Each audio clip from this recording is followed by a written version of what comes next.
नमस्कार दोस्तों, BA07 channel में फिर से आप सभी का बहुत बहुत स्वागत है। दोस्तों, दरभंगा एयरपोर्ट की सफलता को लेकर बड़े बड़े नाम सामने आते हैं कि इन नेताओं ने मिलकर दरभंगा एयरपोर्ट के योगदान में अच्छी खासी भूमिका निभाई है और ये सच भी है कि इनकी भूमिका को कभी भूला नहीं जा सकता है। मगर इन्हीं सभी सच्चाइयों में से एक सच्चाई ये भी है कि भारतीय वायुसेना ने जिस तरह से दरभंगा एयरपोर्ट पे योगदान दिया है, आज हम उनकी चर्चा करने वाले हैं।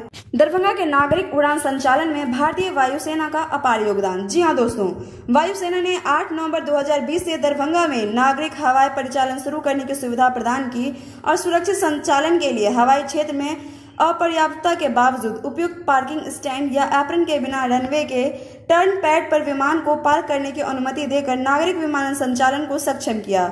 इसका मतलब ये था कि किसी भी समय केवल एक विमान हवाई क्षेत्र में हो सकता है। नागरिकों को होने वाली समस्या को दूर करने के लिए भारतीय वायुसेना ने पर्याप्त आकार का एप्रन बनाने के लिए अपने परिसर में भारतीय हवाई अड्डा प्राधिकरण को पूरी भूमि प्रदान की है। विमान सुरक्षा के हित में खराब दृश्यता में सहायता करने के लिए भारतीय वायुसेना ने मोबाइल एयरफील्ड लाइटिंग सिस्टम को अपने परिचालन आधार से दरभंगा में स्थानांतरित कर दिया।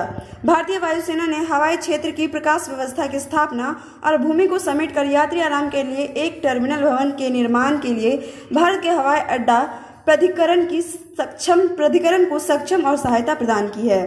भारतीय वायुसेना ने गैर विद्यमान उपकरण दृष्टिकोण प्रक्रियाओं का समर्थन की ताकि विमान सुरक्षित रूप से हवाई अड्डे के लिए अपना मार्गदर्शन कर सके। हवाई क्षेत्र जंगली जानवरों के खतरे का गवाह है, जो कि एक खतरा है जो यात्री जीवन पर प्रतिकूल प्रभाव डाल सकता है। भारतीय वायुसेना ने अपने सीमित संसाधनों के साथ हवाई क्षेत्र में उड़ानों के दिन के संचालन के आश्वासन के साथ अनुमति दी कि खतरा भारतीय विमानपत्तन प्राधिकरण और राज्य प्रशासन द्वारा एक साथ संबोधित किया जाएगा, लेकिन वही अनसुलझा रह गया है। जी हाँ दोस्तों, एयरपोर्ट अथॉरिटी ऑफ इंडिया की टर्मिनल बिल्डिंग केवल 150 यात्रियों को पूरा करती है, लेकिन वर्तमान में 6 उड़ानों के लिए लगभग 2000 यात्रियों का आवागमन होता है। यात्रियों से जुड़े वाहनों का आवागमन बहुत अधिक है, जो कि टर्मिनल की क्षमता से परे है। Airport authority of India parking केवल 30 कारों के लिए है, जो कर्मचारियों के लिए है। टर्मिनल में प्रवेश एक संकीर्ण भारतीय वायुसेना के द्वार के माध्यम से होता है।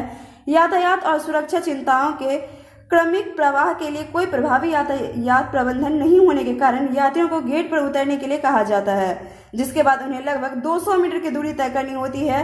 नागरिक परिचालन शुरू होने से पहले समस्या का सामना किया जाता था और भारतीय वायुसेना ने राज्य और जिला प्रशासन को भारतीय वायुसेना के फाटक को बाईपास करते हुए टर्मिनल से स्वतंत्र प्रवेश के लिए कहा। सर्वेक्षण राज्य द्वारा लंबे समय से किया गया है, साथ ही हालांकि जमीन पर कोई प्रगति नहीं हुई है। तो दोस्तों, ये था हमारा आज का अपडेट और साथ ही इस बारे में आपकी क्या राय है जरूर कमेंट करके बताएं।